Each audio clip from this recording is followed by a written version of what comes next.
In this video, I will share with you what is happening with Top Thrill 2 to go along with my predictions as to when it's going to reopen, followed by how does the ride's closure affect Tony Clark's statement that the park already has their next major attraction lined up. May 4th, 2024 was the opening day for Cedar Point's Top Thrill 2, and the buzz around Cedar Point and their new reimagined Strata Coaster was at an all-time high. Then, 1 week later, Cedar Point posted this. And then, less than 24 hours later, Cedar Point gut-checked all of us with this press release. I've said in my past videos that Cedar Point is taking the biggest gamble possible if they would go with Zamperla to reimagine Top Thrill 2. And after 4 rides on this amazing coaster over the opening weekend, I have to say that Zamperla did a fantastic job with it. Those lightning trains are super comfortable and they look great. Even though Top Thrill 2 is running really well that weekend, I had an eerie feeling about the coaster because it almost felt too good to be true about the lack of issues the ride was having. But sadly, that is far from the case, and now Cedar Point is in a situation that isn't good. Let's be real here, it really isn't.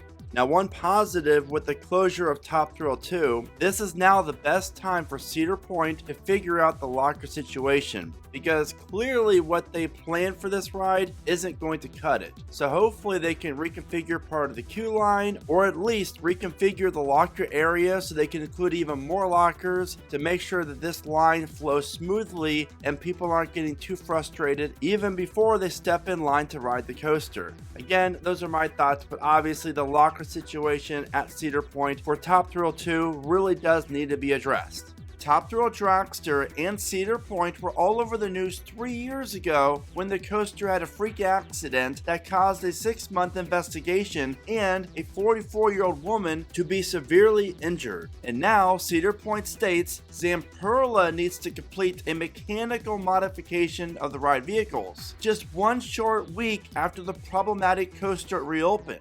I was told by multiple sources that Cedar Point obtained bids to reimagine Dragster from Mock Rides, B&M, Intamin, Premier Rides, and Zamperla. And Cedar Point went with the cheapest option, Zamperla. Again, as I've said in the past, why would Cedar Point trust Zamperla, a company whose tallest coaster before Top Thrill 2 was like 130 feet tall and the fastest was around 57 miles an hour? It just doesn't make sense. Not for Top Thrill Dragster, a 120 mile an hour ride featuring a 420 foot tall top hat.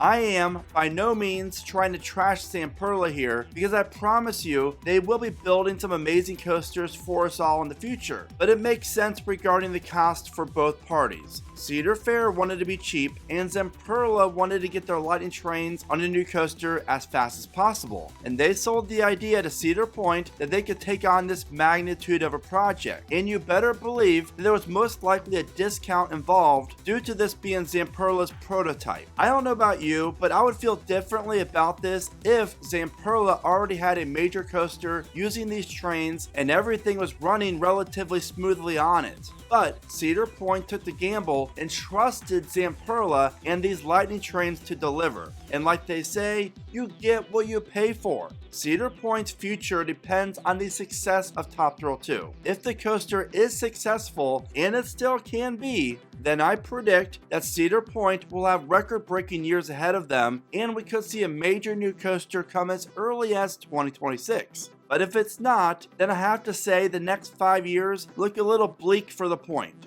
And right now, the future's pretty cloudy. So from what I've been told by multiple people, the issue with Top Thrill 2 is that they have found cracks in the wheel assemblies, and apparently there were a lot of cracks found. As far as I'm aware, the track is fine, but the wheel bogies on the trains are the issue. Apparently, Zamperla has a team that lives in Sandusky and oversees this project, which is a great thing in this situation. The good news is that I'm sure that Zamperla and Cedar Point are working around the clock to try to get this mechanical modification for the ride vehicle designed, built, and tested, all before being sent over to Sandusky, Ohio. So when will Top Thrill 2 open? Zamperla really is in a tricky spot, because they are now under the pressure of figuring this out while Cedar Point is heading into daily ops. Like most of us, we've planned trips to Cedar Point this year assuming that Top Thrill 2 will be open. And even though I went on opening day, I'm bringing the whole family back up in late June. But now, with the uncertainty of when this coaster could reopen, people are canceling or rescheduling their trips in droves. So once Cedar Point receives the new mechanical part, it will then have to conduct a thorough review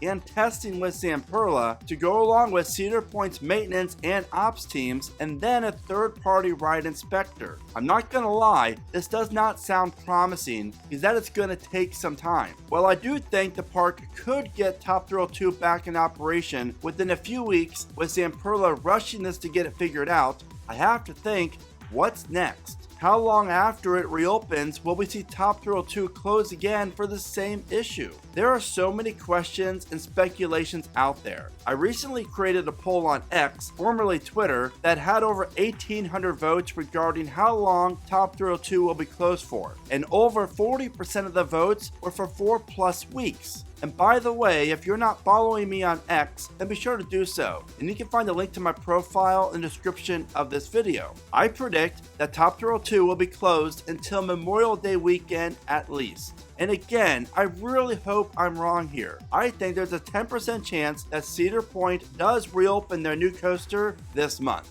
And with the 50% chance, I think Top Thrill 2 could reopen sometime in June. And finally, with the 30% chance, I think Top Thrill 2 could reopen in July or later this season. I do want to clarify that I do not think Top Thrill 2 will be closed for the whole entire season. Zamperla needs to get this figured out as soon as possible and as safely as possible because their future and Cedar Point's depends on the success of this coaster. As far as Cedar Point's next major addition, Tony Clark stated right before the park opened that they already have lined up what's coming next. And I predict that there's less than a 5% chance that this would be a new major coaster of any kind. From what I have heard, Cedar Point will be working with Zamperla yet again and will add multiple new flat rides to the park, possibly somewhere on Millennium Island. But with the issues of Top Thrill 2, and let's not forget about Cedar Point's new for 2023, there's Zamperla Wild Mouse, is Cedar Fair about to place this company on their do not work list so Zamperla joins RMC and Intamin. It's going to be very interesting to see if Cedar Fair pulls out of that deal and plans something else. Needless to say, things are getting very interesting up at Cedar Point. And if you're curious about where Top Thrill 2 ranks for me at the park, then be sure to check out my Cedar Point coaster ranking video, which is at the bottom of your screen. So what are your thoughts regarding the issues that Top Thrill 2 is having, and when do you think it's going to reopen? Be sure to let me know in the comments. And as always, thank you so much for watching. Remember to smile today, think positive, and keep riding coasters.